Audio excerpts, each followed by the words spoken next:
Fancy. All right, says we're live.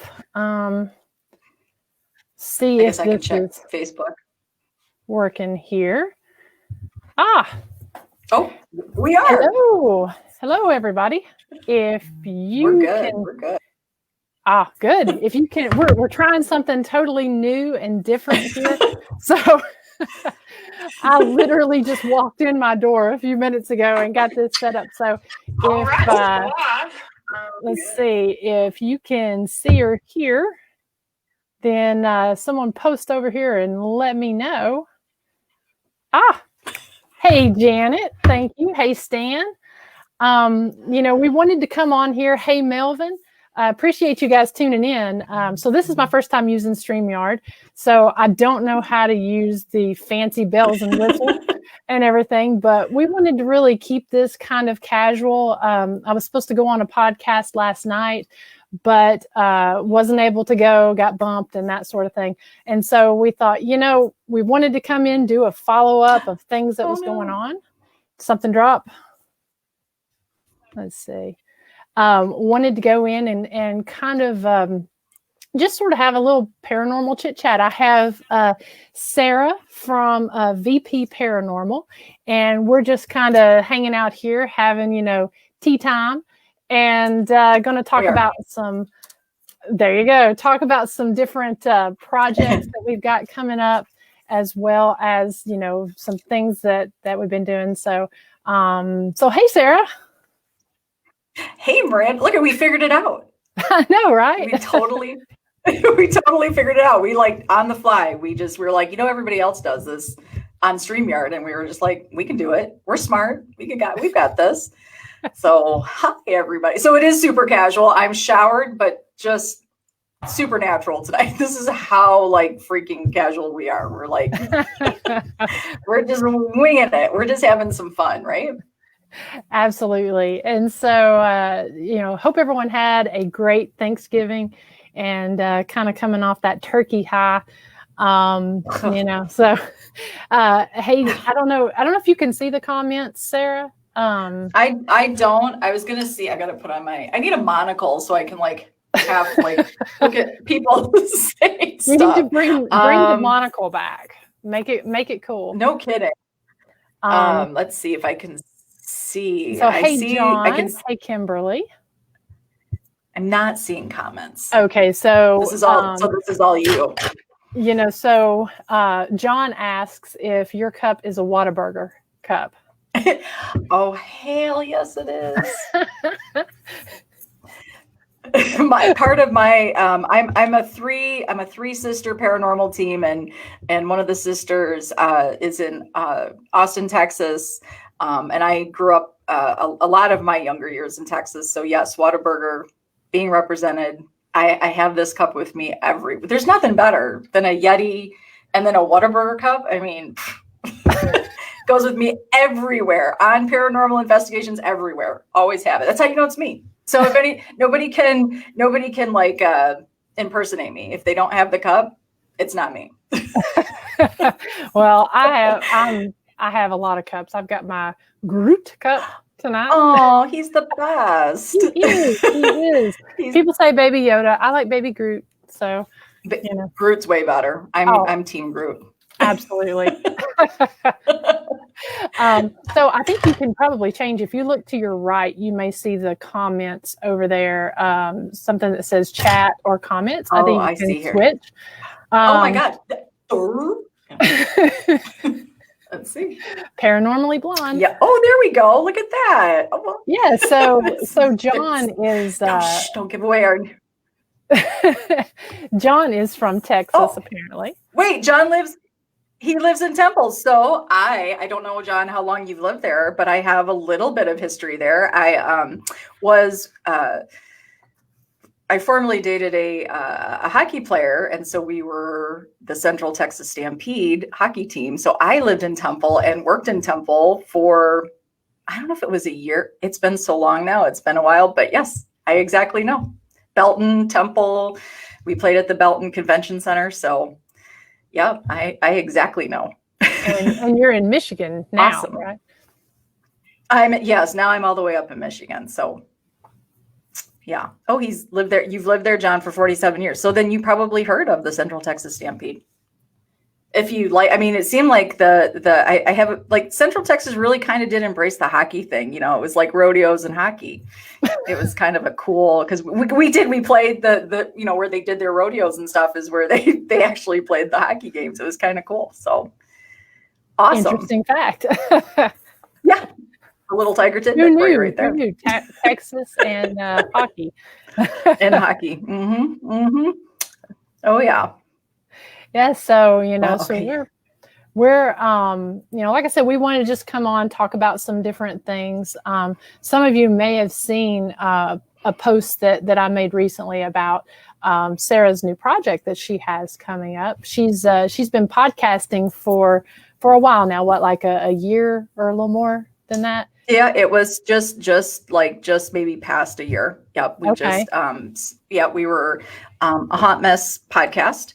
And everybody just kind of, I think one of the co-hosts decided that they needed attention on projects that they had previously been working on. And so, hi, Chris.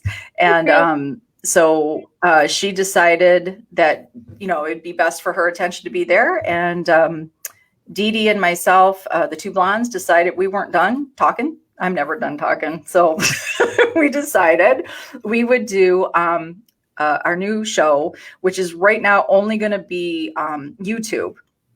We're not going to branch off. I think it's just so we can kind of keep track of, you know, what everybody's kind of the views and all that kind of stuff, and really focus on good content for YouTube. So we're going to be, our first episode drops December 4th, I believe, is a Friday. It might be 5th, but I think it's the 4th, which is Friday, and it is Paranormally Blonde. So two blondes in the paranormal. I think we're gonna kill this one. This one's gonna be good. Yeah, December 4th is the Friday. And thank you. Yeah, and so y'all are going to be talking about a lot of really cool things, like from the you both are talk a little bit about you know, your co-host and also your time in the paranormal. So you're going to be doing from an investigator's point of view and talking about theory. What's some of the different stuff you're going to be talking about? Right. So this time, you know, Hot Mess was fun, and it brought me to you, and I met so many amazing people. But you know, we just kind of looked at the goofy side of paranormal, which there's always something you can kind of poke fun at, and we're still going to have fun with it. But Dee Dee and myself both really enjoyed the investigating and the theory researching. So we decided we wanted to go a little more serious. We're still going to be fun loving, but kind of come at it from a more investigator viewpoint. So we're kind of hoping to touch on, you know, all sorts of things. Our first episode, we're going to just kind of talk about the dark side. I don't want to give away too much, but we want to talk about the dark side of paranormal. I myself have been doing it 20 plus years, organized wise. You know, I think that it changes so much. I don't know about you, Miranda, but like, you know, my mind has changed every time I do an investigation, or, you know, or you listen to another investigator talk. You know, I'm not married to any one theory. And so, you know, we don't have the answers. So I think that sometimes it's, you know, when you can bounce those ideas off of each other and kind of let go of your conditioned beliefs, you know, it just kind of takes you a step, you know, it's like a step forward, a couple steps back. And sometimes I believe more than other days. So I think this type of show that Dee Dee and I want to kind of get together is something a little bit more, you know, expanding our thought process, kind of going past what the TV shows discuss, digging a little deeper, maybe even kind of poking some holes in the theories that are out there. Because, you know, what I did realize was, especially with the Hot Mess, the more guests we met, having people be very honest about, you know, we don't have the answers, right? We don't. We're all still trying to figure all this stuff out. So I think to have that opportunity to kind of like, okay, like I always say it on the old show, I know what I know, I don't know what I don't know. Yeah. So this new show is kind of a little bit more to explore what I don't know, and poke some holes in my own theories, right? So yeah, I think the show will be an interesting, and for Dee Dee, you know, she's a little newer at investigating, and she's really, really wicked good when it comes to taking photographs. So I think like just to have like really good thought-provoking, thought-expanding conversations. We're also going to have a blog attached. So, you know, we're going to try to keep our shows to 30 minutes. We know we can get kind of long-winded on the old show, but you know, we want to keep it to 30 minutes, and we want to have a blog where we can continue the conversations with people who follow us. And I want those that go out there and do this. You know, I don't get out every weekend. I'm a mom.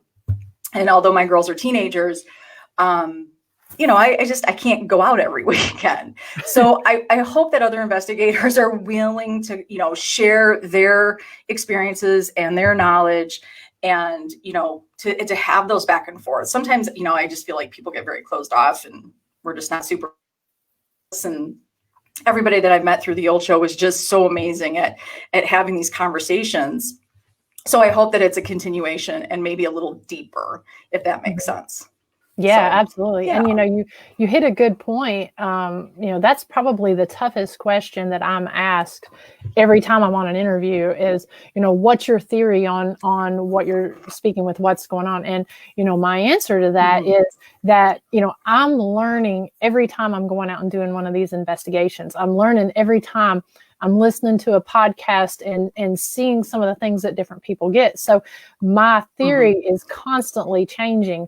I have two or three, pretty much three that I kind of, you know, am partial to, but it always changes because we're always learning. And, you know, if you want to, I'll post the link. Do you have your YouTube link? And I'll post it on here. I don't know if you saw Chad Phillips made a comment. I'll just go ahead and show that again. He's going to check out your channel, Getting Over the Hollywood. Oh, awesome. So, and that's what I like. You know, I've really got to know some amazing investigators doing what I do. You know, I'm a solo investigator, but I love collaborating with other people. You know, Chris Sumner from Soul Sisters. You know, I'm working on getting a collaboration with Sara here. You know, and then there's just been several people, Tiffany White, different people that I've investigated with. And that's what I really like about this. I've met some great people that, you know, it's the shows that they have, the evidence they put out, it's very real. It's very organic. It doesn't have that Hollywood feel, you know, to it. You know, I mean, even putting together, you know, a nice slick video, it still is not Hollywooded up, you know, if you know what I mean. So I'm actually going to go on here and I'm going to copy your Facebook page on here, and that should have, yeah, and if it doesn't have YouTube, I that's something Dee Dee did set up for us, so I will be sure to get that out there for you guys. I'm new to the whole YouTube thing. I didn't really have much. I didn't do a lot of the editing or producing of the last show. This time I get a little bit more hands-on. So I apologize. I don't have that off the top of my head. I have the blog. That's about it. But, you know, and here's the thing, you know, when you talk about the Hollywood production, I was thinking about this actually when we were talking about, we want to talk about things all paranormal and all that. You know, here's the thing. And I often wonder, you know, as an investigator, not that I would ever be approached, and which I'm totally okay with, but if I were to be approached to do something for a network, I feel like for me, I don't want to use the word authentic because I feel like these are all buzzwords for right now, but I don't want that opportunity to be taken away where I have my own say. Like when I watch your show or Chris's show on Soul Sisters, you know, you're not doing anything that the network is telling you have to do for views. Right. I mean, in the end, you have to do what they want you to do. And then even if you don't, they're going to chop it and splice it so it makes them money. It's not about your cause, right? It's probably a lot like when musicians say, you know, I want to write the music I want to write, but that's not going to sell. Well, you know, and I think that it's overplayed. It's a little tired, I guess. Yeah. And I guess that's why, you know, as the more people I met on the interviews, it was always so lovely to just see the more fresh and realistic approach to paranormal that didn't have the bells and whistles. And so, yeah, I hope that more shows go towards that. And even some YouTubes, by the way, can get kind of production-y. If that makes sense. I think they tend to have a little bit more of a, if they don't produce that show that's constantly showing. I mean, you know, if we sat down and really logged the hours that we've investigated, you know, you can't say 100% of your hours were paranormal. Yet some of these shows, and I get it, they're not going to post the ones that don't, but at the same time, it's like they're implying that they just get something every time. And I just, well, and that's, you know, that's what I'm always telling people whenever they say they want to go. It's like, okay, you know, you got to realize there's a lot of sitting, it's not always as exciting as it looks. And what also a lot of people don't realize is, you know, my episodes, I keep them 20 to 45 minutes, and just how long goes in to putting these episodes together. You know, one episode that say is 45 minutes, there's at least 3 months worth of work that goes into all of it for me, you know, because you've got all the research involved, deciding where to go, the researching, the planning, the writing of the script of the story, and then going into the investigation. The investigation, depending on how local and where it's at, it may be 2 nights. It may be, you know, 12 hours. It may be just, you know, 4 to 5 hours, or maybe even 30 minutes at a location, depending on where it's at. And then actually taking it, going through all the evidence and then trying to put it in there. You know, we're lucky if we get enough to have to either leave things out or call it down, because it's not like that. And that's why I like to show mine, and the way I did it this season, I like to kind of show that there is a lot of walking around, a lot of sitting, a lot of questions that you don't get responses to. So I tried to actually show that this season, just so to keep that transparency and try to keep things realistic, at least from my point of view. You know, because again, we're really fortunate if we do get something.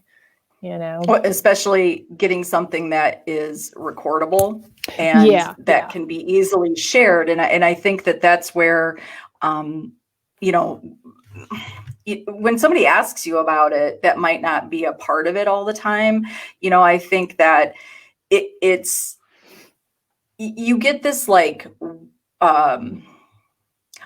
I don't know if I really want to call people out that are on TV. Not that it's not all over YouTube, because I do it all the time. But, you know, I think sometimes when you have the Zach Bagans or the guys that kind of go out there and look what I'm doing, and, you know, it gives kind of a wrong message as to a lot of these experiences are so personal. I mean, and even if you're recording yourself at that moment, it's really hard to explain all the little nuances that are making that moment the moment that it is, in my opinion.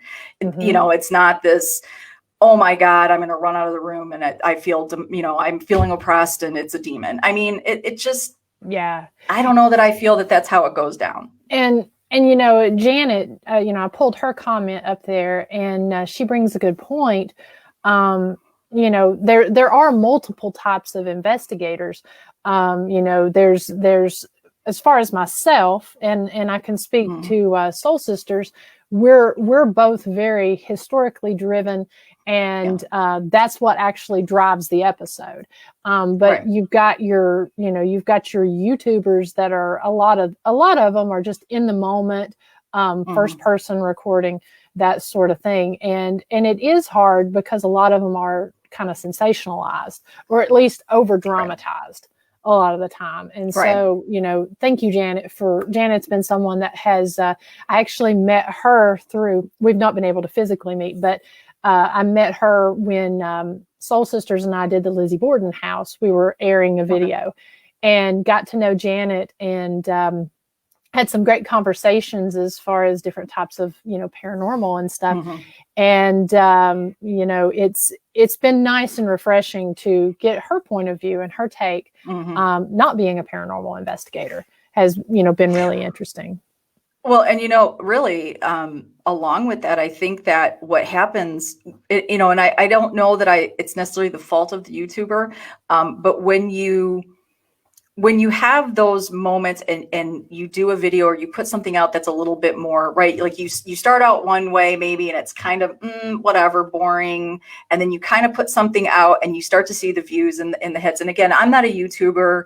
I have been on YouTube, but I'm not a YouTuber. And I get that it's a numbers game. I get you want as many subscribers, but I think the views are more important than the subscribers. And I can't figure this shit out. And it is what it is. But so I think, what happens is you're the monkey just playing, you're just playing to the audience. You just want, because it's about the views, and then it's about selling the merchandise. And the next thing we are all trying to make it, paranormal is not this big $1 million money maker, the Zach Bagans of the world.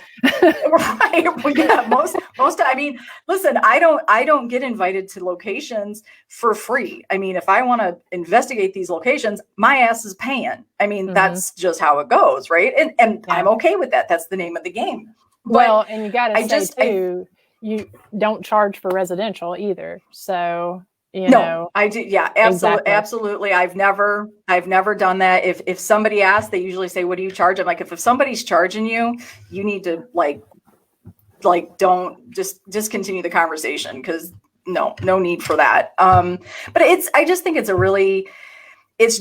think it becomes like you're more interested in the YouTube than the paranormal, in my opinion. Like there are certain people, like if you follow and I know they're popular, like even Mindseed or Oh My Gosh or, CJ Vision, like those guys, like they were all like abandoned, urban explorers or whatever. Right. Yeah. Yeah. So I get that they had a thing, and then they morphed to something else. Next thing you know, they're the most amazing paranormal explorers. It's like, here's the thing. I've been doing this for 20 some years, and my name's barely out there, and that's okay. I mean, when you put the work in, I applaud that. That's not me criticizing anybody. I think that's amazing stuff. But, I think that the masses don't understand it jades the audience. Right. They might not understand the difference between the entertainment paranormal and then those of us out there that are doing things that we want to be in a community where we can share what we're doing and share what we're learning, so we can learn more. Right. It's all about the education. At least it is for me. So I think sometimes that's what is disheartening as well, is that I can't compete with Oh My Gosh. There's nothing there for me. I'm not going to sell out to do it. Like, I'm just not going to fake a video so I can get the views. I can't bring myself to do that next step. Yeah. Well, and I'm going to say hey to Beth Allen. She's you may have heard. She's my new friend. Yes, with the Wicked Woman paranormal show, doing some really good things for women in the paranormal with Parahouse TV. So definitely want to check hers out. And then I also wanted to call attention to a comment here from Jimmy Seaton. He owns the Wolfpack Bar. I actually met them at a Harley Davidson event this past year. They actually have some activity in their bar, and I was scheduled to go and do a live event and investigate the bar, but I actually had a death in the family, and I wasn't able to go. But to his comment, yes, this season I only had 4 episodes because October only had 4 Tuesdays in it. But I've got something that's going to be coming out in December and in January, and trying to be releasing more stuff. And I'm also wanting to get an investigation set up at their bar where we can highlight some of the different activities. So it may be a live, it may be an episode, but there'll be more information on that coming too. So I just wanted to make sure to call that out. And awesome. Where is that bar located? That bar is located in Graysville, Tennessee, which is in, it's in Southeast Tennessee. Small bar. I honestly don't know the history. That's one of the things we were going to talk about, me and him and his wife, and be able to highlight. But he has been doing some different research and trying to find that. So we'll definitely have something, whether it will be a live or an episode. I've actually investigated. I cut my teeth investigating haunted bars. And so So, they're just kind of a different, special, unique location. So we'll be having something with that soon. But we've also got Leon Wilkes on here. He was, you all may know his name as well. He was my demonologist that took care of the Sunset Hill House investigation. Cool. So we got Rachel and we got Dee Dee on here. Oh, Dee Dee. There's my partner in crime. That's the other half of Paranormally Blonde. Yes. So not to get off what we were talking about, I wanted to make sure to call that out. But no, you're exactly right. I mean, and I think that's what's really cool about what you ladies are doing with your podcast and stuff. Will be kind of, giving, it sounds like you'll be giving sort of a more inside view on that sort of thing from the investigator's point of view and from, your all style of investigating. Well, we'll see. I mean, I don't know that we weren't, like I said, I don't think we were done talking. So I think that we were both kind of in a headspace where, she's definitely more on the investigation side. And so to have that person that I can reach out to and bounce things off of as regular as I can with her, it's helpful. I mean, I think that so I think this show, we didn't want anything exactly like we were doing before. We wanted something that was a little bit different, a little bit us. And I'm sure we're going to learn as we go, but definitely taking it a little bit more, I hate to say a little more serious, but yeah, a little more serious where, we're really, we're going to have guests, and we do have Wicked Women coming on, which, she, oh my God, she's what a sweet, sweet person. I mean, she jumped right on it when you put us out there to your community. And I was like, we got to get her on. I mean, what a great person, like just scanning through her page and stuff. I just like, we definitely have to talk to her. So I think it's going to be a good, I hope if somebody's interested, and I don't like to discourage people from it. If you're interested, or if you want to take it to another level, I hope that we're somebody that you can pop in and, not saying we know it all and we're the professionals, but, like we have our experiences and we have our time in as well. And so, learn right along with us. So. Yeah. And that's like, if any of you guys watching, if you've got any questions or anything that, you would like to talk about on here, again, we're just kind of sitting here chilling, having a chit chat. We thought, we were talking about it and thought it'd be kind of fun. I'm trying to actually do more lives and do more, on my channel rather than just doing, the episodes in October and doing investigations. So, you'll maybe seeing more of me doing this and having, some people on, nothing formal or anything like that. Just kind of hanging out, chatting a little bit. But if you all have anything of that, feel free to post it here in the comments.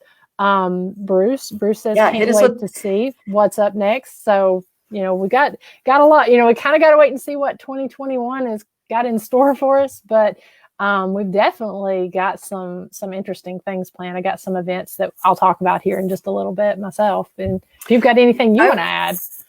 So I was curious, as I knock everything over, sorry. So do you feel, and anybody out there watching that wants to add on to this, like, do you feel that clearly 2020 has changed some things when it's come to investigating, but do you feel that it's really stifled that part of paranormal at all? What have you seen personally out there that you feel it's kind of put, is it state by state? Do you think it's the community in itself? I mean, I've seen what I've seen on social media, and people can be quite opinionated about it. So, I don't know how many of us, I'm a live your life kind of gal, and I'll live mine. So I don't like to judge somebody if they've been out there doing their stuff. I mean, but I wondered if you've noticed with the restrictions, or if there's been any restrictions, how that's affected investigating at all. Well, for myself, I did several investigations this year. And of course, if you know me, a lot of the places that I investigate are places that are not commercial locations.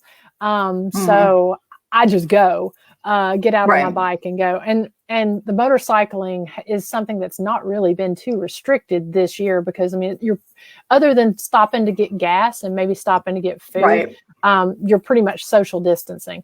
But I investigated in May. I had a back-to-back weekend investigation. One weekend I was in North Carolina, and that was my first investigation. No, sorry, I take that back. My first investigation this year was actually in Kosciuszko, Mississippi. And it wasn't highlighted on an episode, but will be.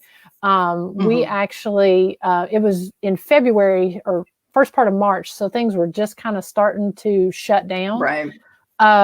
And then I did another one in May, and that's where I had the back-to-back, one in North Carolina, and then the very next weekend was in Indiana in May.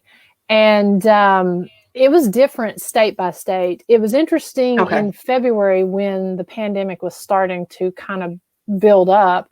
It hadn't quite reached Mississippi yet when I was down there. But activity just, I mean, it seemed kind of standard. It seemed sort of the way, typically was. But when we were there in May at the Grand Old Lady and then up at Willow's Weep, in Willow's Weep going through Indiana, everything was closed pretty much on the way up. We couldn't do any indoor dining. And what's interesting about that location is there's no bathroom in there. There's no bathroom and there's no power. So you have to rely on a gas station to go. Well, the gas stations were closed, so we couldn't go somewhere. So, we were stuck on the land there. But, as time went on, it almost seemed like the activity was a little bit different. And I think a lot of it wasn't as much, because when we're in these locations, they're either being visited a lot by other investigators. I sort of took it as the activity was different because it was picking up on the energy of the world around it, if that makes sense. Right. Because we were going through such I don't know, everything has been just kind of heated and kind of going toward the negative, if you know what I mean. Really? With attitudes and stuff. I sort of, my take is that a lot of that was kind of just the Earth's energy, if that makes sense. It kind of make you wonder, though. We often, at least for me, and it's something I'm sure we'll discuss on Paranormally Blonde, but it's that whole, we bring so much of our own energy. We kind of forget, I think in general, that some of the stuff we might be experiencing might not have to do with the dead at all. And so when we're not at these locations as much, like you said, they're not being visited as much, it almost makes you wonder, like, if they truly do feed off of something, off of us. And now all of our attention is now more based to our own living community members and telling them what assholes they are. So, and I think that's sort of what it was. For me, because I find when I go to a location, I have to get my mind right. And I have to be in a good place. If I'm stressed out, if I'm upset about something, I try not to go in a location, and especially if it's a negative location. So why not everything else, around sort of influence that? One of the first words I got on the Ovilus, and of course, it's not an app, it's just a standalone tool. At the Grand Old Lady, one of the first words we got was quarantine, on that investigation, which was kind of weird. We've got a lot of comments here. Rachel says that, they only lost one place while they were investigating, and they're a small group of 4. Dr. Sumner with Soul Sisters says that they got several investigations in this year, and they've got some cool locations lined up for next year. It's really cool to see everybody. I know I've seen a bunch of different schedules. It's really cool to see that, everyone is sort of trying to move forward. Hopefully we'll be able to do that. And yes, that was when you guys shut down there in Illinois in April. So yeah, that's been kind of interesting. I know I had 2 events that were paranormal get canceled, but everywhere that I did, I had events all fall long from about mid-August on, and everybody took the proper precautions that the state required, because these were in multiple states. We still had them. They were biker events, Like I said, only 1 or 2 paranormal events was canceled. I only had 1 paranormal event, but, you know, there were no super spreaders that I'm aware of, and they took precautions. I think it's just an interest. Yeah, I think it's just interesting to see, like, you know, even if you weren't doing an actual event, but more of just an investigation, even when people were going out with just their teams, and I saw it more on Twitter than I did on really any other social, where people were really calling other people out. And I'm thinking, if these people want to go out to whatever location, you know, it's like, who cares? Like, they're by themselves, you know, and if that's the thing. I just wondered, like, how much that, you know, in England, from what I saw, a lot of the comments that I saw were in England. People were, you know, calling people out. And I saw some here in the States as well. And it was just, you know, it was pretty heated. And it made you not want to say what you were doing because of fear of getting, you know, blasted. Right. But it'll be interesting to see how 2021 goes. Because, I mean, I worried when I put my events and put my stuff out there, you know, was I going to get backlash? And, you know, for me, I have some of the most wonderful friends on here that, you know, either they abide by the Southern adage of, if you've got nothing nice to say nothing at all, or they truly, you know, were just being supportive. But I didn't have any issues, but I did see some fellow investigators really get blasted. I was going to draw attention to a few questions here. And if you want to take this, Sara, let's see. Have you found that while doing an investigation, a person that has passed away may have left an item behind that maybe a spirit may be lingering around, or due to the items or items? Have you found that while doing a person that has passed away may have left an item behind? You know, that's a tough one, because I think for me, I'm going to be honest. I think, let's just say it's a story that that somebody has made you aware of. Like, let's say it's a popular location that people go to. I a lot of times don't know if I'm having the experience because it's what I've been told, or if it's, you know what I mean? You start making some things fit. So I don't know if I can answer that question. I can't answer that question 100% for myself. I would hesitate to answer that. Probably why a lot of people don't like to follow my team, because I don't like to take a hard stance on what the hell I'm doing. But I think that's really tough. That's a very specific, you know, both my parents have passed. My mom passed when I was 26. I don't know if I have had any, you know, I have some of her things that I wear or keep, and, you know, I don't know that I have any of those experiences. I mean, that would just be a personal thing, but maybe I do, and I'm just so used to her that I don't realize it. I think, am I answering that question correctly? Am I understanding what he's asking? I want to make sure I understand. Yeah, I think so. You know, because, I mean, it makes me think of, because he also added, he said left in an unnatural area. You know, unnatural area. You know, I've been to some locations, commercial locations, and he said, yes, you are. I've been to some commercial locations, especially like Willow's Weep and such, that had items inside that were supposed to be tied to, you know, the person. I mean, that's why we use trigger items too. But as far as like actual, I mean, I've had some residential cases where there was one in particular. The lady had gone to Ireland, and she had, you know, a spirit in her home, and we were trying to kind of figure out what was going on. And what was really crazy about it is I was trying to get a name, and she had actually brought back like a amulet or something like that from Ireland, and we hadn't said anything about it. And we get this Irish voice come over the spirit box, which I thought was pretty cool, because, I mean, I'm here in Tennessee, and I don't know about any Irish-speaking DJs on there. Yeah, right. Kind of, you know, so I think it was tied to that item that she had brought back from this castle in Ireland. But, you know, Jimmy says, such as his bar. I mean, yeah, I think that if you have items in a location, I think that, you know, they can. I mean, it just depends. I've had it vary for myself. I think that's I mean, it's probably why we are addicted to buying haunted items let's see, where am I? So right there is Eleanor, my little haunted doll that's not haunted. I've had lots of people reach out to me and let me know what her story is. And I don't think that's the case. She was not ever created in the 1800s. She was created in the 70s. So, she's actually one of the most popular fraudulent antique dolls sold at antique. Oh my God, word loss, like road shows, right? People think but she was not. She was mass produced in, I believe, Taiwan.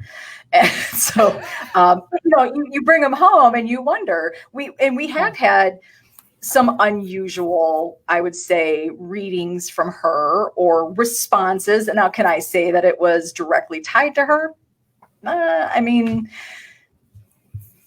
no, I can't say that with 100% certainty, but it definitely was like some oddities. So, I mean, I guess you take them away. Does something want to follow it?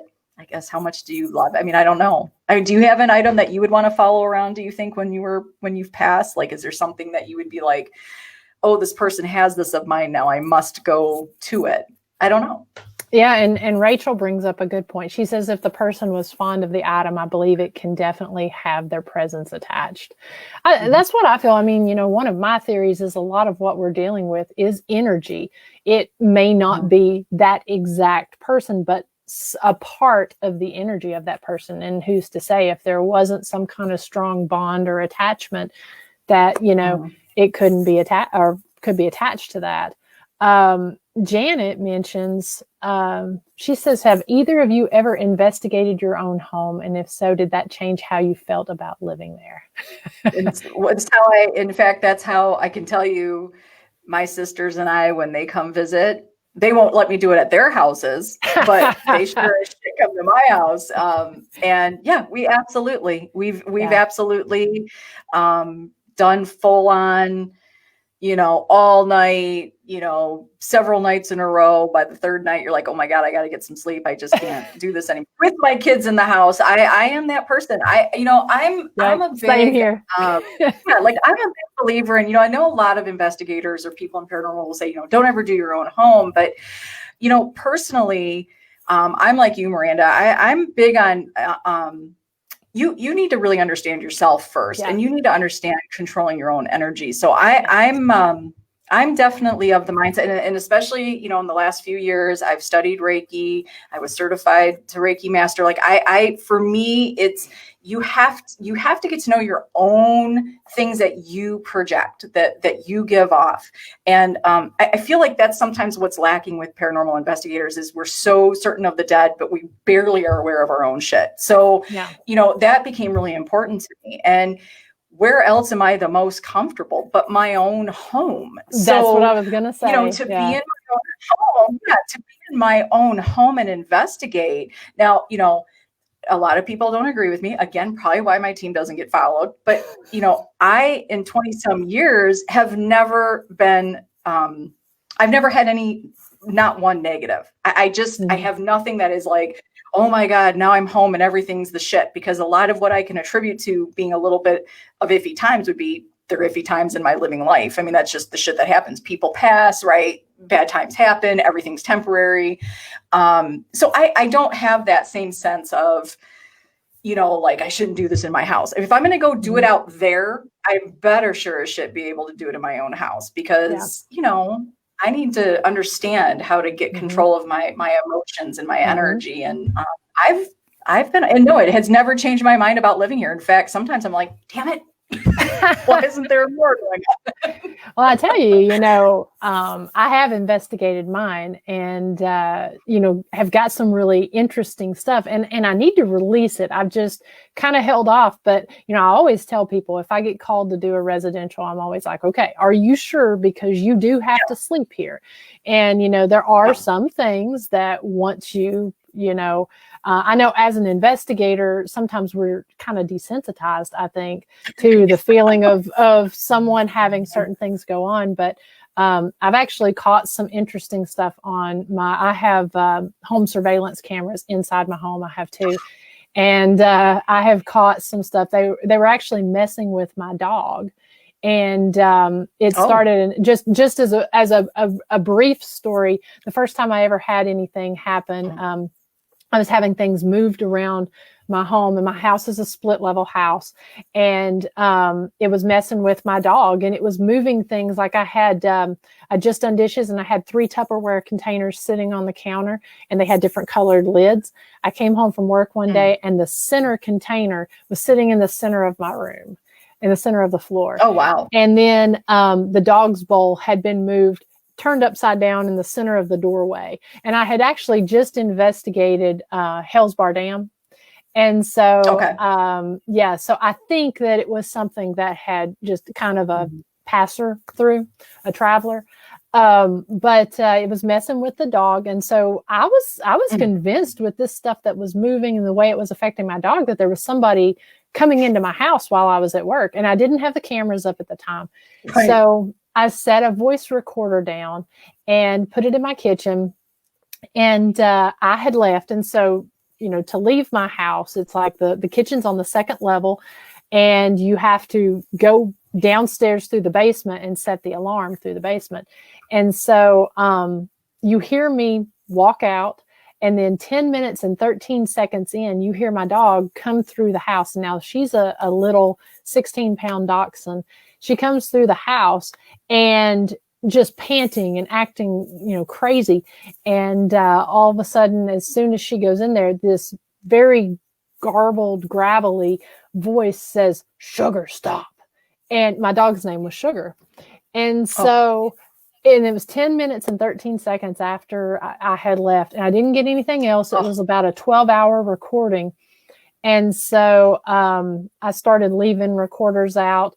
And then I also caught something, which I'll try to release this, but it was looked like a face following me. Okay. It was an orb. I'm not a big orb person, but it was this orb shot across the room, stops, comes up, and morphs into the side profile of a face, and just kind of walks and follows me out of the room. So it's pretty interesting. And there's a whole big story behind it, of this couple week period of when this weird stuff was happening.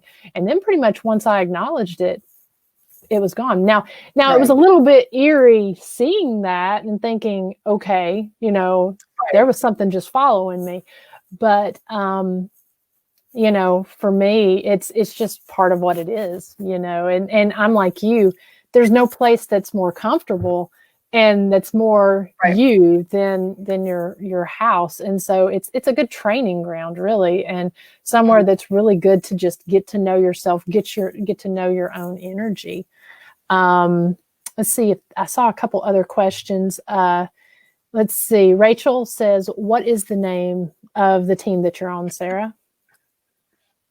I'm actually going. So we are V as in. Put it up there. So it's V as in Victor, P as in Paul, Paranormal. So, that's just the sister team. And, we're all 3 in 3 different states. I'm in Michigan. My oldest sister is in New York, Buffalo, which is great because now that Canada's closed us off, right? I can't do my shoot across for 4 hours. But so she's in Buffalo, and then the other sister is right outside of Austin. So, but we get together.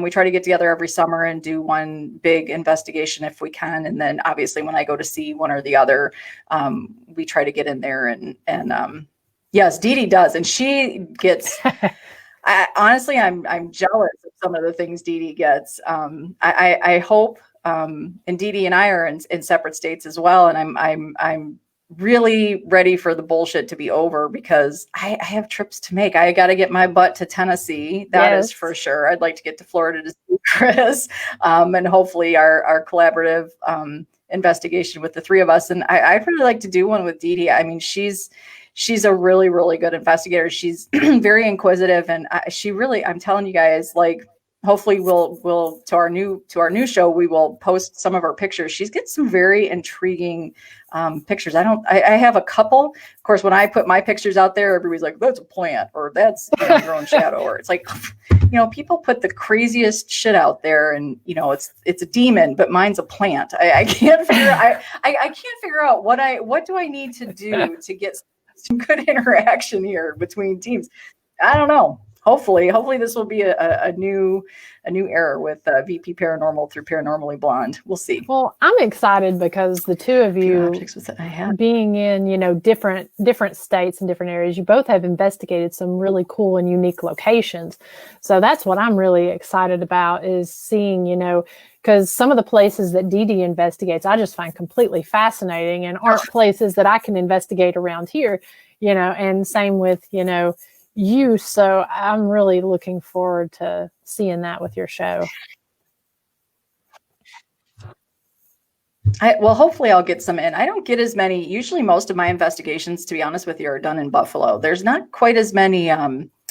We have a lot of teams out here in Metro Detroit, and it is kind of there are a couple teams that kind of take precedence, but again, I think for some of the locations and the more commercial locations tend to go with the people that get the most views. And I get it, it's bringing attention to those locations, and it's kind of a, right, I'll blow you if you blow me kind of situation. But and I can't offer that. I think I just don't have Paula, sorry. Paula mentions an old hospital in Calhoun, Georgia. I'm actually not very far from Calhoun, so if you could send me that information, I would be very interested in checking out. I love doing old hospitals, and have got some of my best stuff at Old South Pitt Hospital. So, and there, I'm seeing a lot of this, comments like this, talking about different locations that should be investigated, that, and that's what I like to cover with my show, because, every town has got that story or has that old abandoned building that we've all passed by, and we're like, man, that's got to be haunted, or what's the history or story behind that. So That's just always interesting to me. Let's see. Hi, Dana. Here's the other thing, though, with some of those locations that people mention, I think I think sometimes you want to make sure, or the locations want to make sure that you're not going to come and make a spectacle out of their they don't want certain stories attached, right? I think we've talked about that before, where, it's and I always try to say that, like, if somebody inquires about a home study and they are whatever directed towards me, I always try to tell people, look, I can't come in there and tell you it's demonic, or that you're going to, and I can't, I'm not going to give you the Hollywood version of what I think you might want to hear. So, has it discouraged some people from using me? Probably. I think sometimes people want you to validate what their experience. And I try to say, like, just because I go into your home and I don't have the same experience doesn't mean you're not having those. I can't make them come out. But I think sometimes people don't want that attachment. So, it's just finding that right fit. So if somebody wants a little bit more low key, I think I'm a little bit more chill when it comes to my investigations. I can't go out there and make a big ta-da, and this is all, it will be kept. And if you said to me, I don't want this publicized, I won't publicize it. It doesn't matter to me. It's again, it's an opportunity for me to get in there and investigate. So most of my but I think sometimes that might be. Oh, go ahead. Private. Yeah. Most of my residentials your residentials are private. Most of them. I mean, the Sunset Hill house we put out there. If somebody comes to me, because I've done a lot of businesses too that they've wanted to just be kept private, and so to me, that's the most important. Like, I feel honored if somebody calls me to come in and check, and I just hope I can do it justice, because again, I never charge or anything like that. If they want to, have it put out there, then, we may turn it into an episode, or we may document it. I always document regardless. But absolutely. If somebody does not want it put out there, that's probably when I'm going to get the Holy Grail, is when I go somewhere and they're like, oh, you know, we'll share. let you come in, but you can't share. So that'll just be my special little secret, I guess. Do you think there are really any more, if you can, are there teams out there that are still charging or even charging for home studies? Like, do they actually, if somebody calls and says, hey, I'm having some issue. I mean, I've just never once what would you even charge some? I guess I'm not even sure what I would charge somebody for that. I don't know. I mean, it's not a guaranteed, I mean, it's not like you're not performing I don't want to say a guaranteed service. You are doing a service, but, I mean, I don't know. There's no way to really. Well, it's not like you're getting rid of rats. You're not saying. Right. You can't really qualify. And now I have not personally come across a team. Every team, and I know a lot of teams, every team I know does not charge. But now I've seen this debate. I've seen people online, and I don't know if it's staged. I don't know if somebody is just trying to, you know, put someone's name through the ringer or what, but I have seen in some of the different groups when they find a team that's charging, then they'll, you know, say something. I have heard of some demonologists that charge, which is, I find even more wrong than, now I don't know them personally. I mean, I'm not Catholic or anything. So, I just know the demonologists I've worked with too. And they never charge, but, I don't know, you know, they say that even, I don't know. I've not really come across any. So, yeah, I mean, I know in the beginning I could probably tell you about 15 years ago, I could probably name you a handful, but I guess I don't know how you would charge for something like that. Or, you know, like you said, you can't qualify. It's not me coming in to exterminate rats where I can say, okay, you have the rat trap. Yeah, right. Here's your rats. No, I mean, I can't. It's not measurable. I can only help you with your peace of mind. No, it's not measurable. No, not at all. No. And that's why too, I don't clean houses or I don't cleanse or anything like that. For me, I'm the person you call if you want me to either try to debunk something that's happening or try to get proof of something happening. If, you know, if they want to move something along, cleanse or whatever, I've got people that I'll reach out to. That's just above what I feel I'm qualified to do. So I don't cross people over or anything. That's not my, I have pretty strong opinions about that, but it's not something that I do. Me too. Yeah. Yeah. I usually tell people, that's not my job. I'm not over there. So therefore I cannot direct somebody where they need to go. They're already where they need to be. But if, you know, again, with the energy, you know, situation, to me, I'm always like, you know, I will give you the things that I have learned, you know, and I can bring you sage, and I will show you what I do, but you need to learn. This is your space. This is your house. You're the expert, not me. Well, and that's what I tell a lot of people, you know, when we had the demonologist come into the Sunset Hill house, that house was abandoned. It was owned by, you know, this elderly lady. She was looking to rent it out. So it was a different type situation. Then most of the time, my advice to people is, and a lot of demonologists will tell you that too, you have to take control of your environment. I mean, it's something that's up to you, you know, so whether it be demonologist, shaman, you know, whatever.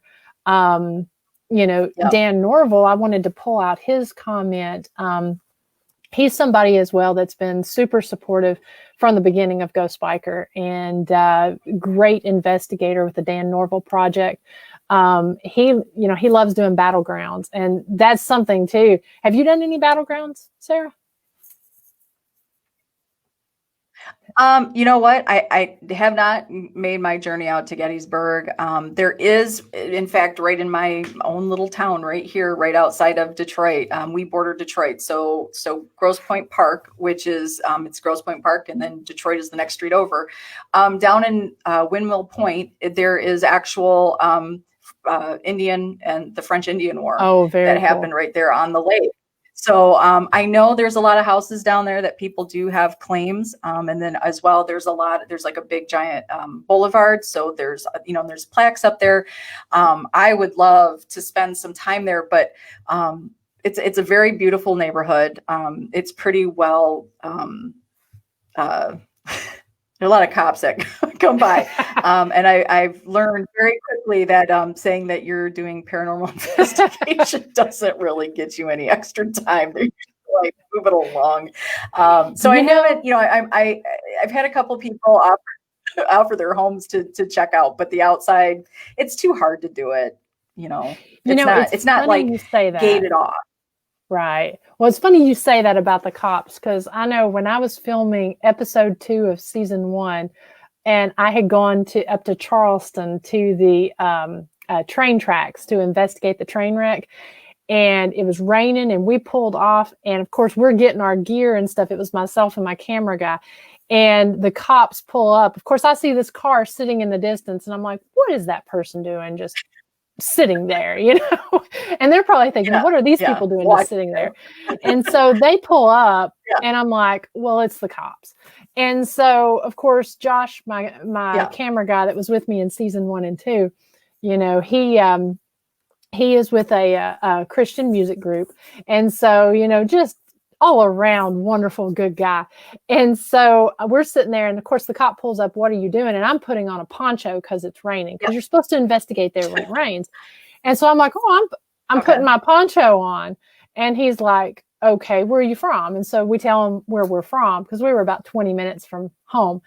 And he's like, well, what are you doing? Well, we're just going up the road. And I'm sitting there thinking of everything other than telling him we're going ghost hunting. He's like, well, I thought you said, why are you putting your poncho on if you're going up the road? And so then Josh is like, hey, have you ever heard of the Phantom Monk? And the guy was like, oh, what? And he's like, the Phantom Monk. And he goes, oh, the doctor's office and the train wreck. And Josh is like, and I'm sitting there like, oh gosh, and Josh is like, yeah, we're here to ghost hunt it. Yeah. And he was like, oh, okay. And so then he just gets in his car and drives on. And I thought, okay, so should be honest, because any other time, if I'm like in a cemetery or something and I say I'm ghost hunting, it's like, go on.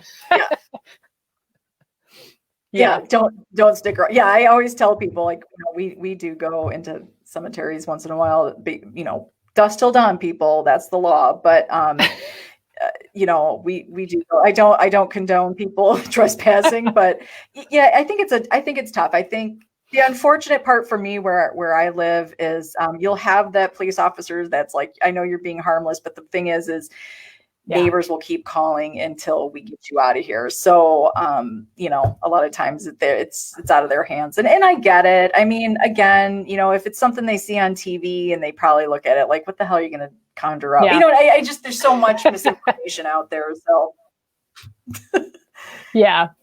so I know that's one place you'll have to hit when you come down here, because we have a lot of battlefields, everything, Indian to Civil War to, so we've got a lot down here in this tri-state area, Kentucky, Tennessee, and Georgia.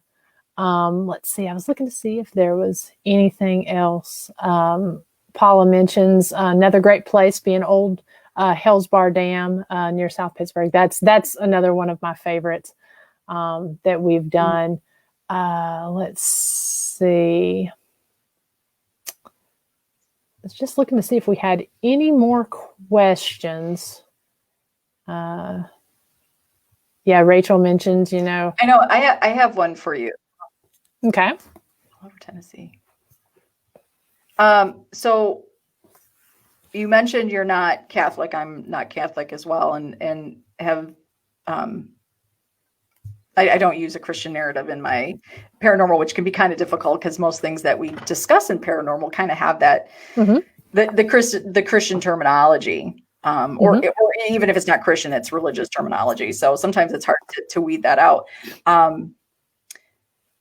So if you don't use that, I'm always curious for and anybody else that's watching, how do you get right?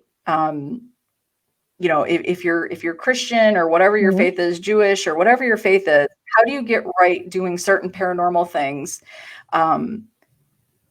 that might contradict what religion states? Does that make sense? Like, there are a lot of things that we do in paranormal that on Sunday at church, we would not even question, but yet we question it during our investigation. So I always wonder how people, I don't want to say just people, how investigators get right with that while they're investigating.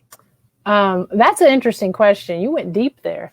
That's interesting because, here in Tennessee, being in the Bible Belt and being the buckle of the Bible Belt, I'm Christian, was raised in church, all my life.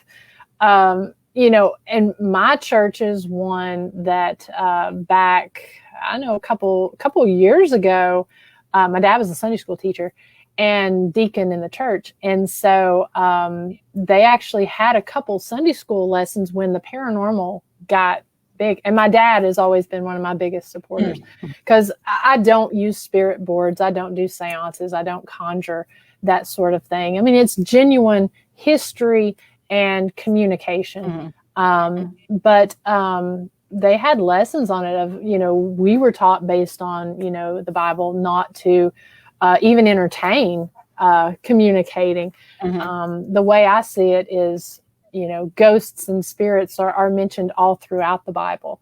So, in fact, if you subscribe to the Christian faith, the disciples thought when Jesus came back that he was a ghost, so, I mean, I just look at it as, to me, and again, it's tough, but to me, this has definitely strengthened my belief in an afterlife. But I have worked with many different religions on different cases, people who are atheists, people who are Wiccan, people who are Buddhist, people with many different faiths. And I feel like, to me, this is just, it really just sort of strengthens. And I've always kind of been fascinated learning more, about the other religions and everything, because I feel like they do go hand in hand. Right. I mean, for me, I do the prayer of protection before I go in. And honestly, I'm praying a lot while I'm doing it. And then also after. Right. That's a tough question. I don't know. I don't see it as doing anything wrong, despite, what my church teaches. Well, right. And I don't know that I think it's necessarily that you're doing anything wrong. I think for me, and I've been on, outside of paranormal, and although I did start journaling a little bit a few years back, so it's probably been 8, almost 9 years that I started to study Buddhism, more Tibetan than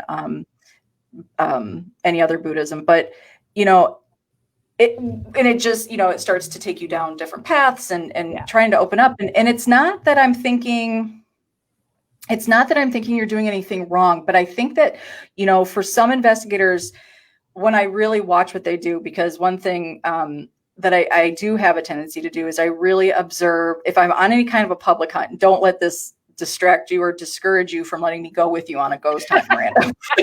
I tend to watch the person investigating as well, because I think that you learn so much from an investigator and behaviors and beliefs and all that, and so I kind of walk away probably knowing more about the living than I do, the spirit. But I don't think it's that you're doing anything wrong, but sometimes I often wonder, if somebody believes stead faith. And I had asked this question to somebody that I know that is a psychic medium here locally in Metro Detroit, who is very, very religious, Catholic on one side and just maybe Baptist on the other. That's what I was raised, was Baptist. Yeah. And I asked that question and she kind of didn't like it because my guess would be because it does. So you're a psychic medium and you lead people to the light. And so, again, my answer always is, I'm not dead. I've never been dead. And if you believe in your faith, then why would God let you wander? Why wouldn't he lead you to where you need to be? So there are a lot of times that I watch investigators and I just often wonder how they get right with it, how that sets with them that, during one act of our life, be it religion or faith or a belief or a practice, we follow this. But then when we're paranormal investigators, we suddenly don't kind of follow those same rules, if that's making sense. I know I tend to ramble on that. It does. And I'll tell you, because I had mentioned, you know, my videographer in season 1 and 2, and he is a popular singer in a Christian music band. Mm-hmm. And what's interesting about that is when he shared I mean, I've always been upfront. I've been an investigator for 10 years. My church knows, like I said, I was always very active in church. Family's very active there. Just always been, you know, but anyways, you know, he shared the first episode of what we were doing, and he was just a silent videographer at that point. And he got criticism from somebody that followed him as to, you know, why are you hanging out with this girl doing these things? And of course he jumped to my defense that it was just like, and we had several people it was kind of like I was leading him to the dark side, you know. And it's like, first of all, you know, you don't know me, you're judging, and you're speaking about something you really don't know a whole lot about, and you have your opinion, and I totally respect your opinion on that. If you talk to me, you'll see what I do. And he was really discouraged. I mean, they were just kind of like, why are you hanging out? So of course he was like, you know, her dad's a deacon in the church, and, you know, all these different, you know, different points that a lot of people didn't know. I mean, you're never going to change anyone's mind. If they believe one thing, you're never going to convince them. So that's why I don't get into religion and politics when I'm talking to somebody, in a group setting, unless it's one-on-one, where I can really, you know, say what I want to say. But, you know, it was one of those things where, you know, we did encounter that, and, you know, I completely, you know, see your point. And I'm seeing a lot of different comments here as well that, you know, of people kind of saying the same thing. And, you know, if you come from the area that I'm from, you know, it is a bigger struggle that way. Right. Well, and I don't want anybody to think I don't think we're doing anything wrong either. I'm in your same boat. I'm doing the same thing. I think the question more is not about what other people view. Because you're living and doing what interests you. I think it's, if we have one, you know, to me, paranormal takes the religion right out of it for me. When you say your prayers, I tend to do something different. I don't say prayer protection. I have my own energy calmness. So, you know, we all do what makes us centered. Exactly. But I think, you know, for me, after so many years, what I realize is once you cross over, being Catholic, being Baptist, being Jewish, being Muslim, all that is probably out the door. But what I do notice is a lot of terminology is more towards the Christian narrative. And so I think sometimes when we use that, I'm just putting out there the question. I'm not stating whether I agree or don't agree, because I have no, you know, it is, you know, when we say one thing about a spirit, it might contradict what our lessons were growing up in Sunday school and church. So a lot of times I think that it can be confusing sometimes when we're doing paranormal, but yet we have another set of rules for religion. And so, I'm not, by all means, everybody, I am not saying anybody's doing anything wrong. We're not, you know. And I hope I didn't answer that way, because I didn't take it like that. That's something I'm often asked. And that is a hard question for me, because I've always been in church. And, you know, as I got older, you know, I have my own beliefs.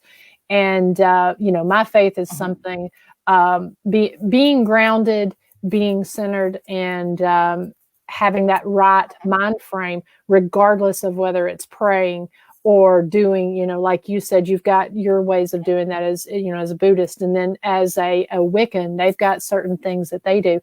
And that's where I've learned a whole lot that, you know, I mean, even, you know, people who practice voodoo and stuff, they have their own things. So, you know, to me, that's what I think is you have to be right. And then again, I feel like I'm constantly learning and being able to say, what something is, what we're interacting with, and then crossing over, I guess. It does appear to sort of contradict if you look at it as your straight teachings, Right. I think it can. But then I think the more you study and the more you get into it, I think we find ways to, I don't know if it's ways to validate that in our own minds or make that right in our own minds. I don't know, but. Well, I mean, I think that that's part of, for me, after having whatever experience I had as a younger person, which nothing clicked when I was younger to say, oh, I'm going to be a paranormal investigator. That wasn't my story. I don't have that story. No. It doesn't mean things didn't happen. They did. But I think that, when, as you go and as I went into really investigating, you do have to ask yourself, like, we have such conditioned beliefs. And, when you are serious about investigating paranormal and not just maybe regurgitating what you see on TV, but actually be self-aware in your investigations, that you might start to learn that, okay, how much of this is my conditioned belief and how much isn't? Because I think sometimes we step out that, again, I'll just use the guiding somebody to the light. I mean, you hear in Sunday school, I mean, again, if I'm a child of God, which I totally believe I am, I mean, I just don't think I don't think God would wait for somebody on this side to lead me to where I need to be. And so I totally agree. Right. So I think that there's a little bit of wiggle room, and it is hard. I mean, it's taken, I'm still, I'm 8 to 9 years young into practicing something, and I'm not, I would never call myself a Buddhist. I practice Buddhism. But it's, it's a daily struggle, because to peel back your conditioned beliefs and your traditions and your cultures, that's hard. That's a hard thing to leave. But it's one thing that I've really appreciated about paranormal, because it gives you those moments that really challenge you, in those really self-aware moments where you're like, okay, I don't use the word demon because it's just something that doesn't mean I don't believe in negative. Please don't take that as that. That's how I work. Because with negative, there's positive and positive negative. So I don't use the word demon. But when you're in a negative situation sometimes, right, like you jump to what, or I did in the beginning, I jumped to what I, learned in Sunday school or learned through church, or, so maybe it's too deep for a Sunday night conversation, but it's just something that I've often wondered about, that I don't think that a lot of paranormal investigators sit down and discuss. And it doesn't, to me, I will be open and honest. You can ask me pretty much honestly anything and I'll answer it. But, I think where we need to understand is that it's not, if you answered one way, or if you were honest, if you really wanted to answer the way you wanted to answer, and if you were to say, like, well, then maybe all those years of learning it this way through church, I'm not sure about it anymore because of paranormal. It's okay. And I don't hold anybody to it, because again, my mind changes every investigation. It's not set in stone yet. So it's just, I don't know. I'm always curious what other investigators, how they get right with it. Again, this has nothing to do with anybody else saying you're doing it wrong, or that you are wrong for doing it. It's how do you internally, or is it even something you think about? Do you ever question, like, wow, you know what I learned in church? Because maybe we don't even make that jump sometimes. It could be that I'm thinking too much, because it's been a lot of years for me. And when you sit in meditation, or you sit and do certain, self-aware practices, you start to ask yourself, like, why did I do that? And, why am I believing this? And, I'm going to drop that belief and see what comes to me. So, I guess, and some people I've seen, they don't connect the two together. Especially if maybe they weren't in church, or, Dee Dee, which she mentions here, the Bible started her paranormal journey. And I kind of, have to say that mine is kind of similar along that route. But I think that, though, if you look at it at a level where, we're discussing where you go when you die, it does kind of tie into that, what your belief structure is.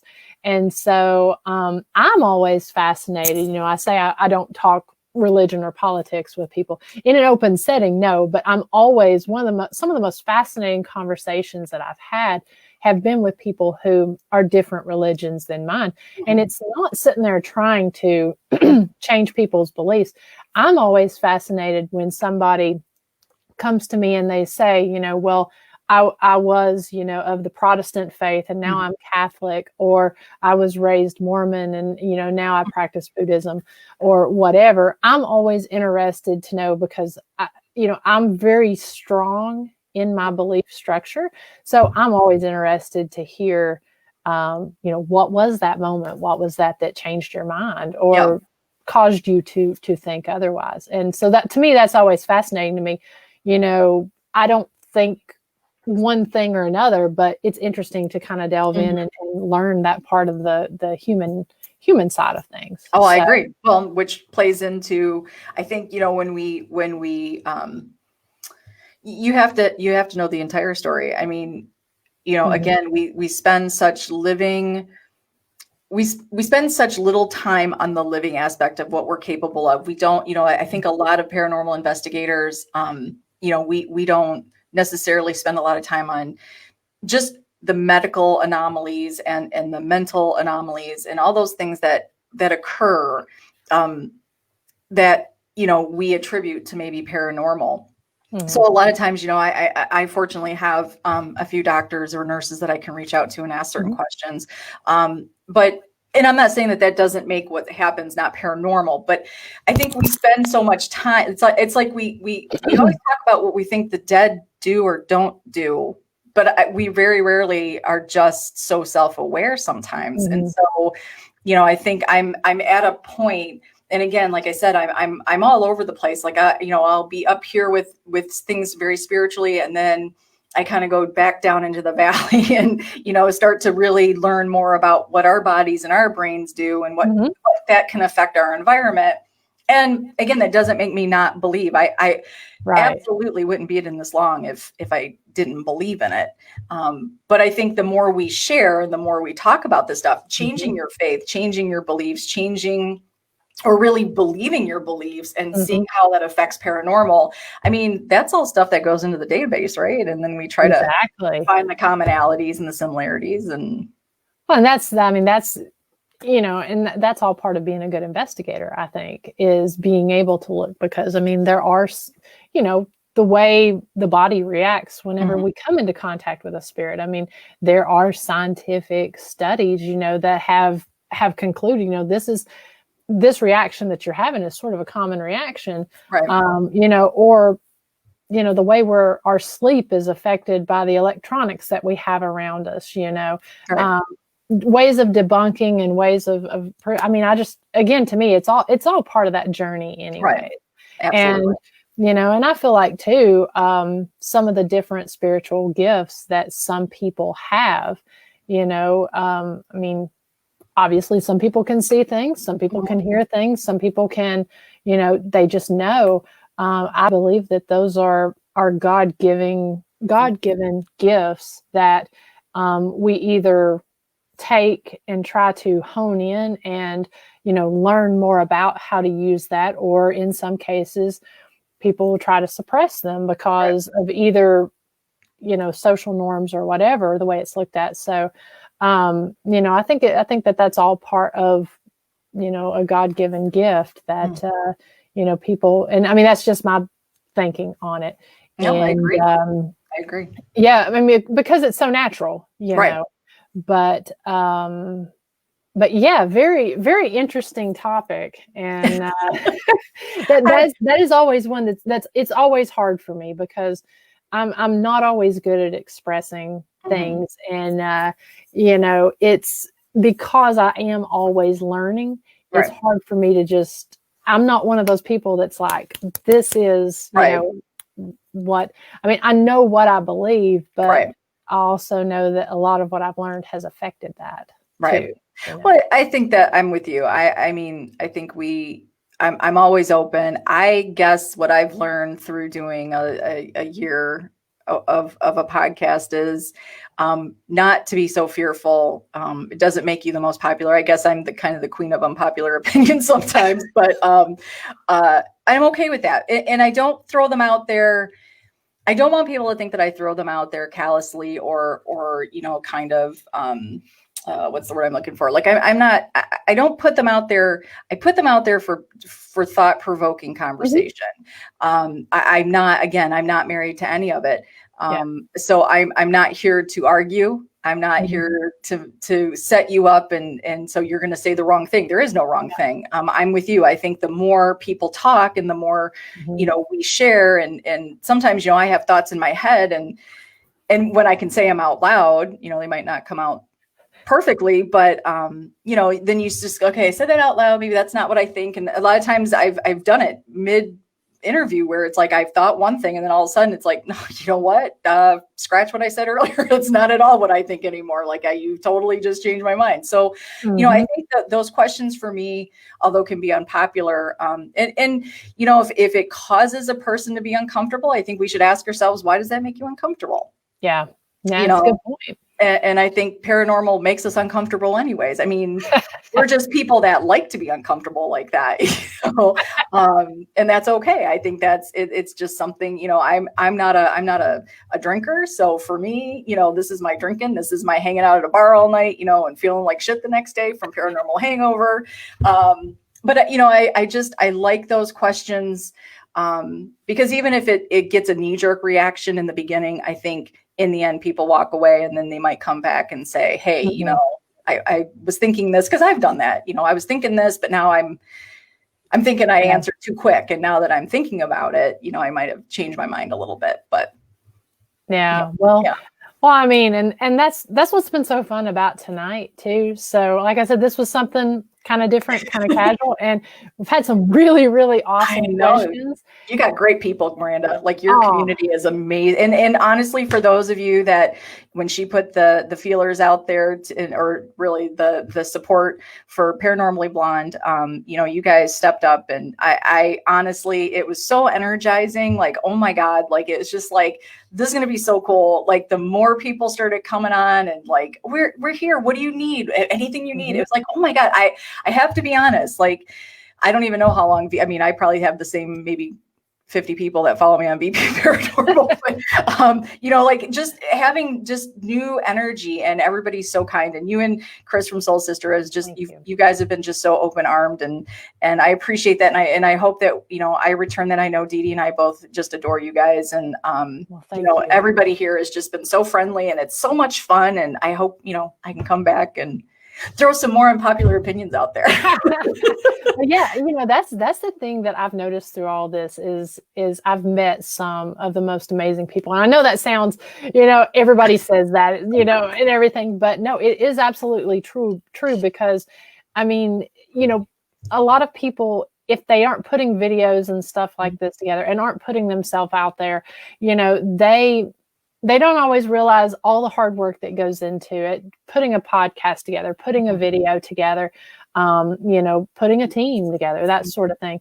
And, these people get it. And that's what's awesome about it is they come on, they're supportive, they share, and so I've just really been blessed with the people that I've come in contact with that I have in my circle. And that was so apparent when I put that out there. I was just so thrilled to see just, the people sharing and liking and excited about what you all are doing. Because for me, I'm genuinely excited about how, seeing my friends succeed, because when my friends succeed, I succeed, and so it just, and if they need help with something to get to that level, I'm always happy to help. And, Chris and different folks like that I've come into contact with have really stepped up. So I'm glad we were able to get the word out there for you. Seriously, I don't think I had that many likes on a page. And I did,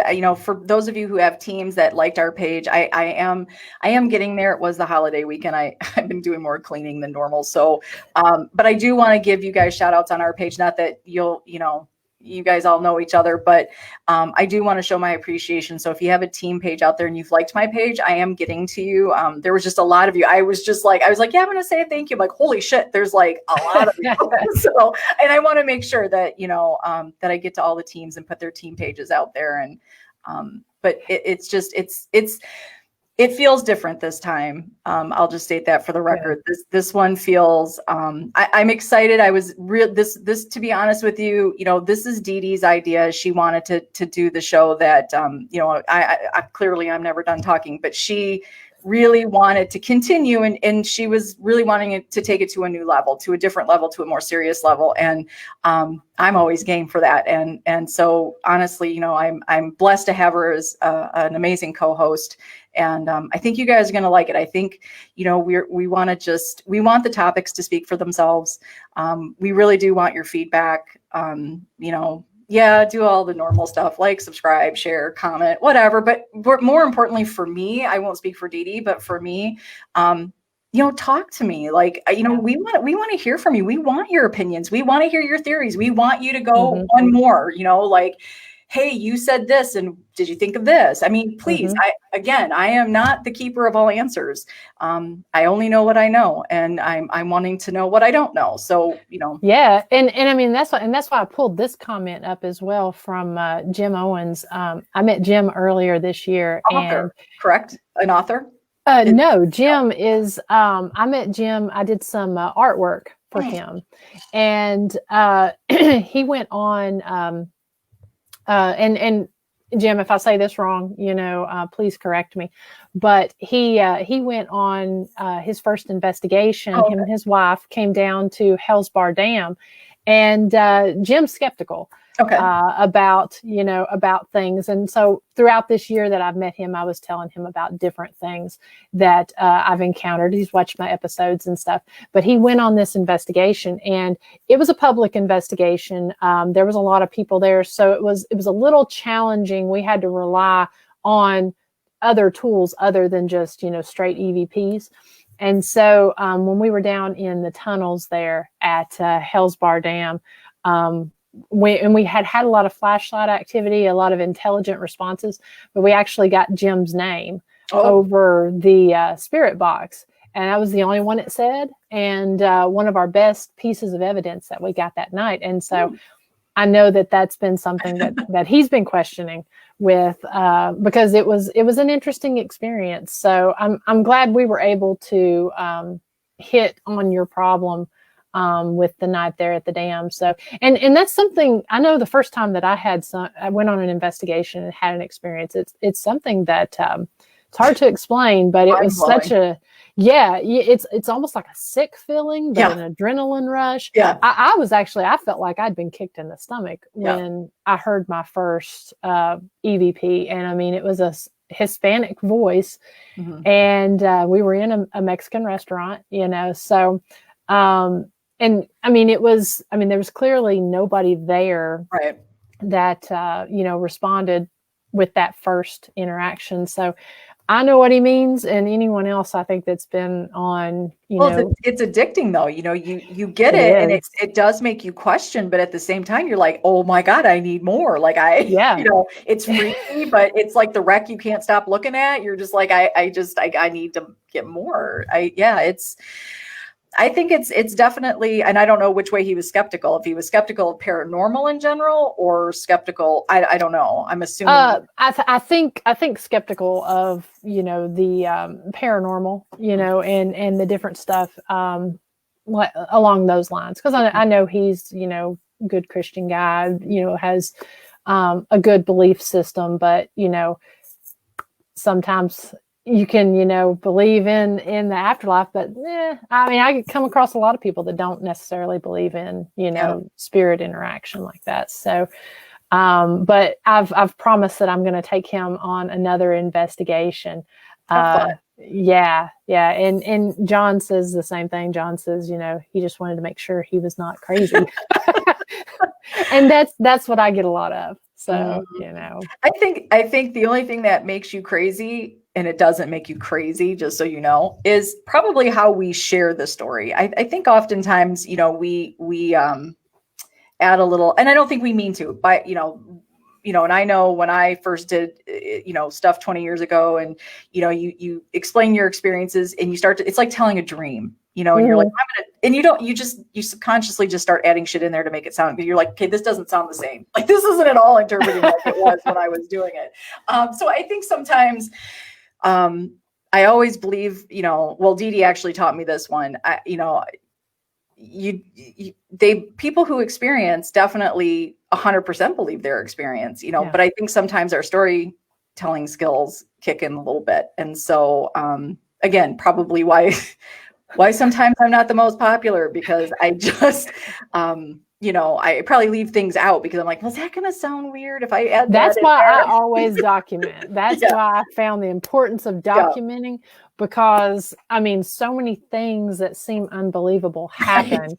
Right. And I mean, it's a proven fact that the human mind is not reliable in, describing situations, when you're dealing with like crime scenes and stuff like that. So, so just, and I try to I take the extra step. I try to go in during the day and take pictures and do different things just because. But then, the personal experience, that's kind of hard to document. You can document the reactions, but you can't always document the feelings and that sort of thing. They're thing. Personal for a reason. I've learned that throughout this whole thing, and perhaps we need to stop trying to prove our personal and again, be self-aware of perhaps what that personal experience really was trying to teach you, because, I don't think not everything we do needs to be shared. Right. Like, it just doesn't. It just, not every time you feel like you're going to throw up or, there just could be something there for you. And and that's why I think sometimes, that's why sometimes we have certain things happen that, that's why the spirits won't always interact when we've got a camera rolling or when there's a lot of people there. It's because it's just meant to be just for you. You and I had this conversation, and it's been something that's really stuck with me. You and I were talking about, what I do with my drawings and stuff, of drawing the different, I'll talk about it when I'm doing a podcast or when I'm doing an an event, but it's not something that I typically show. And I feel that sometimes I'm shown these things to do the drawings when, when I'm, because I'm not sharing it, if that makes sense. It's something just special. It's special communication between myself and what's going on in the moment. So, maybe we should have a spirit come on and join us so we can talk about with a spirit, like, do they like us YouTubing all our shit? Perhaps they are like, we're kind of done for your entertainment value. Like, you're making yourself a name off of my stuff. Exactly. Exactly. Oh, Jim, I felt sick. Yeah. It was one of those things. It was, I mean, you could see how it affected him there, and that was what I felt. The sick feeling was what I felt when I heard it for the first time. Even today, I mean, I was still, even doing it all these years, I still feel the same way, because there's no script, so you never know what is going to happen every time. And and it's not a haunted house, right? It's not when you go to pay to go into a haunted house and that people are there ready to jump out at you, so you're already freaked out. But how many times have you gone to a location and literally, I mean, I've got tons of them under my belt where you walk out of there going, well, shit, I got nothing. I got absolutely nothing. And then, but that doesn't mean that, investigations don't end when you leave. I always say that to people, like, they're not done just because you've left. And there have been many times where maybe that night or the next day, something happens and you say to yourself, like, it's connected. Yeah, absolutely. So, well, again, I just appreciate everyone that's come on. Like I said, this was kind of, we decided last night, to do this, and then decided today for sure, that we were gonna try it. And so I definitely want to have Sara come back. I want to try to, if you guys enjoy this, I'd like to try to do more. Like I said, not a formal podcast or anything like that, but just kind of come on, have a little gab session. And, if we can get this type of interaction on others, then, it's amazing. Like, seriously, I mean, it hasn't stopped. No. So cool. So I appreciate that. And, we talk about anything next time, but I definitely want to have Sara back, and also, check out her website. Check check out all of her socials there. Check them all out, baby. Yeah. We got VP Paranormal's got Instagram and Facebook, and then Paranormally Blonde has it all. It has Twitter, has Instagram, has Facebook, and then we have our blog, Blogger or Blogspot. So that will, I believe the way that is set up is the shows will be released on YouTube on Fridays. I don't know time. I need to check with Dee Dee on that, but so they'll come out on Fridays, and then the blog, because we don't want to give away too much stuff on the show before the show. We want you to watch us, but the blog is just follow up, talk to us. I love hard-hitting questions. Seriously, the deeper the better. Like, make me think. I appreciate, Miranda, honestly, you guys, you and Chris always entertain my questions. And I appreciate it because, I think I get enough of the bullshit on TV. I want to dig a little deeper and get to know everybody. And your crew is just amazing. Seriously, everybody just, I thank you. Thank you for welcoming me into your circle, and Dee Dee as well, as Paranormally Blonde takes off. And I'm excited. Friday, right? This Friday. This Friday coming up. Yep, we're going to record tomorrow. Our first show will be recorded tomorrow and released on Friday. And so we're excited. We're excited to see where this goes. Got some great guests already lined up. So, I mean, if you're interested and you want to be interviewed and, have some questions thrown your way, we're excited. We're ready. We're ready to try this out. So thank you so much, Miranda. I really appreciate it. Oh, no problem. I've thoroughly enjoyed being able to sit here and chat. And because, I mean, if somebody wants to talk about, motorcycles or paranormal, I'm all about it. And so just having the opportunity to come on, do that and just kind of, read people's questions. Cause I know I get a lot through the week, of different questions that people have either from the episodes. And again, my goal is I'm going to have more content. I know this past week, if you all didn't see it on Friday, I'm sorry, my week is so screwed up with Thanksgiving. On Tuesday, Soul Sisters Paranormal dropped episode 2 or part 2 of The Grand Old Lady. And so they dropped that. I shared it on my page. If you've not seen it on my page, go to Soul Sisters Paranormal onto their YouTube channel or onto their Facebook, and you can see the continuation.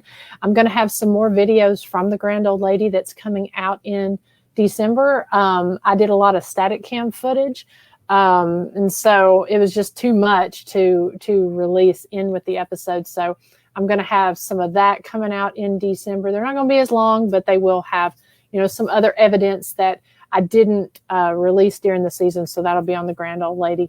And then also a few things coming out in December. And then also do a shameless plug if you're looking for any type of, if you're looking for that last minute Christmas present, or if you want to be early, since, we aren't in December yet, you can purchase Ghost Biker merchandise from my website. Any of my drawings, sweatshirts, t-shirts, hats, I have all sizes. So you get that order in now, you're gonna be a winner. Get it in, and you'll get it early. So got to do a shameless plug there, but again, yeah. So definitely more content coming out, and I know Sarah's got some, and I know Soul Sisters, they're working on some stuff that they're hoping to get out in December as well. Some different investigations. So if you guys are looking for some cool haunted content to mix in with your Hallmark holiday lifetime stuff, check out, my friends here, because they've got some good stuff that's coming out in December as well. Fun stuff. Well, and let's hope I can get some investigating in with you and Chris. Yes. I'm going to just keep hounding you guys until I get myself in there. So that's my goal. That is my goal. I think that we can do a nice 3-team collaboration here. Maybe hit a couple locations. I'm happy to hit one, but I hope we can hit a couple when we're able to get together and maybe do some live, and then also do some, record some stuff as well. So I got a ticket waiting. So all right, just saying. Awesome. Well, I think we're going to go ahead and wrap it up. I didn't have any set time limit or anything, because like I said, we were just going to chat, and y'all were interacting, so we just kept going. And so I think we're going to shut it down for tonight. And I'm going to repost this one on YouTube. And so you guys, if you didn't get enough there, you can watch it again. And we'll just have more information when we decide to do this again. We'll put a notification out. But in the meantime, watch Paranormally Blonde on Friday, December 4th. All right. Well, you guys have a good night, and thank you again. Thank you. Bye.